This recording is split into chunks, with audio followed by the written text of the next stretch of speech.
Hello, everyone. Welcome to Voodoo Authentica of New Orleans and Story Time with me, Papa Zaar.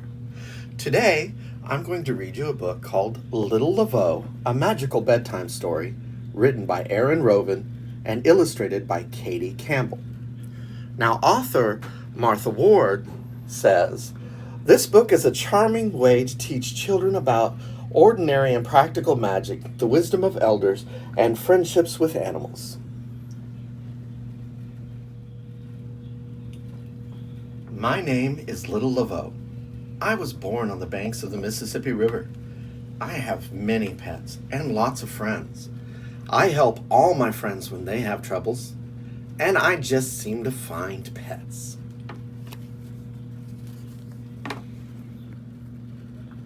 Can you see the birds in the background? How about the pet alligator?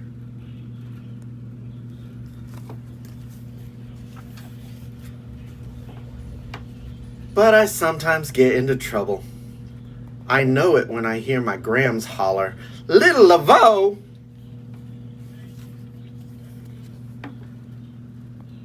Can you see Graham's green eyes? Ooh. Can you spot Marie's house?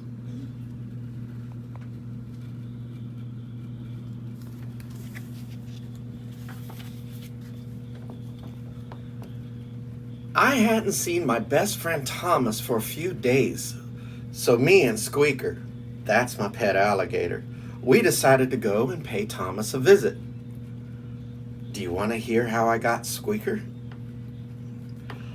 I always wanted a pet gator, and my gram said, if you come across a gator with no teeth, then you can keep him.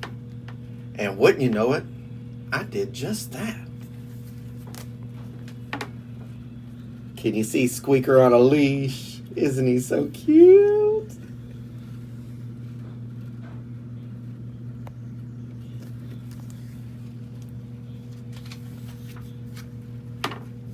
I found a whole bunch of baby gators last spring. They all followed their mama into the muddy water except for one scrawny, crazy little guy who made squeaky noises. When he opened his mouth, there wasn't one pointy gator tooth. I kept an eye out and fed him every day for 3 whole months until he got bigger and bigger, and then he followed me home. He still had no teeth, so I knew Grams couldn't say no. See the baby gators in the nest? And there's Squeaker after feeding.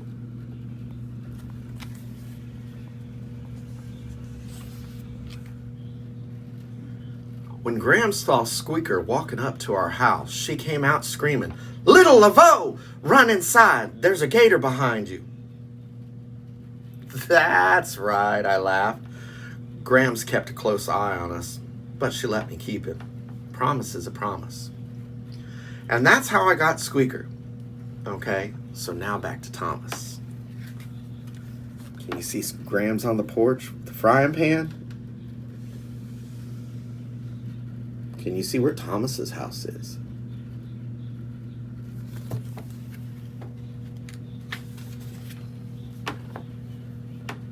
Thomas was sitting on his porch painting a picture of, well, it didn't really look like much but a swirl of colors.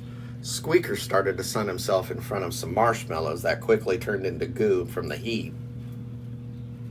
Thomas looked so sad. It just wasn't like him.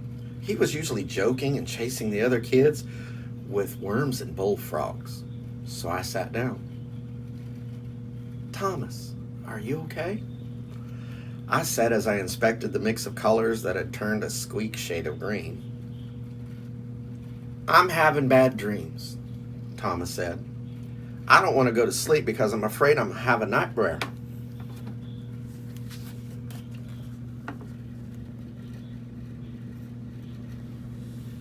Can you see that painting in the background?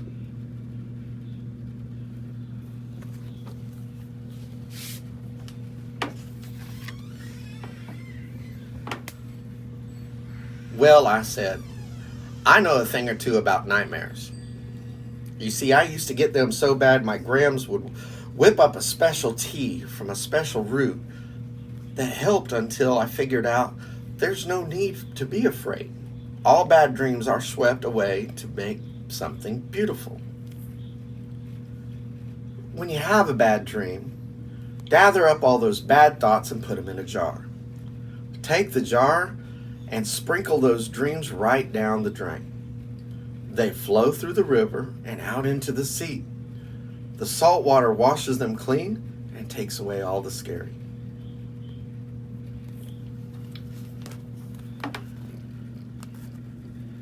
Can you see Grams sitting beside Laveau?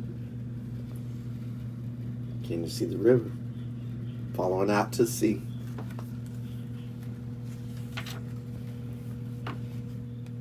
Then they get swept up onto the beach as grains of sand, where the sun warms the bad right out of them all day long. That's what the beautiful beach is made of. Bad dreams turn good and wonderful by the ocean and the sun. Watch Squeeker for me. I'll be right back, Thomas, I said as I skipped off the porch steps. Can you see the empty jar? And oh look, there she goes off on a little adventure.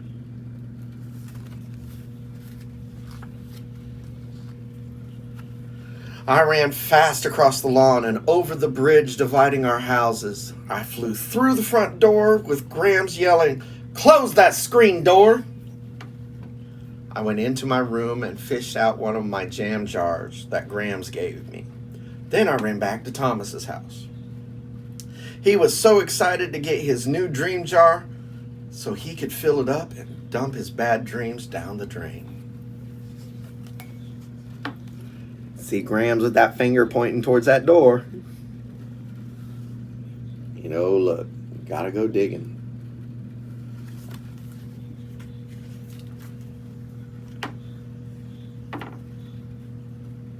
The next morning, my pet rooster, Brewster, woke me with his rooster call.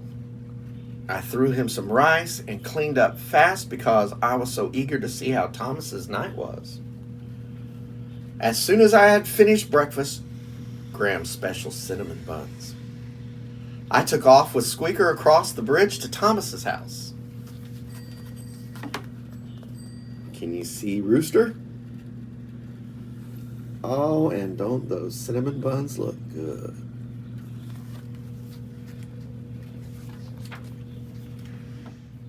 Thomas greeted me with a huge hug and said, "Oh, Little Laveau, how did you know? It worked like a charm. No bad dreams for me last night. And I wasn't afraid to sleep because I knew what to do with the dreams if they were bad." I just smiled and winked. That's right. The end. Can you see Thomas smiling? And oh look, Little Laveau and Squeaks just a-dancing away.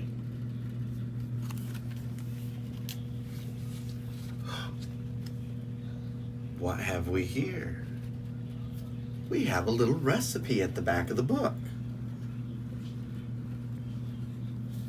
It's called Graham's Good Dream Tea Recipe. It's mostly just chamomile. Add some rose petals to dream of all things lovely. Then add 1 teaspoon of raw lavender honey to dream of all things sweet. And just so you know, there's also a few pages of a dream journal just for you. So feel free to write about your dreams. That's all for now. Hope to see you next time.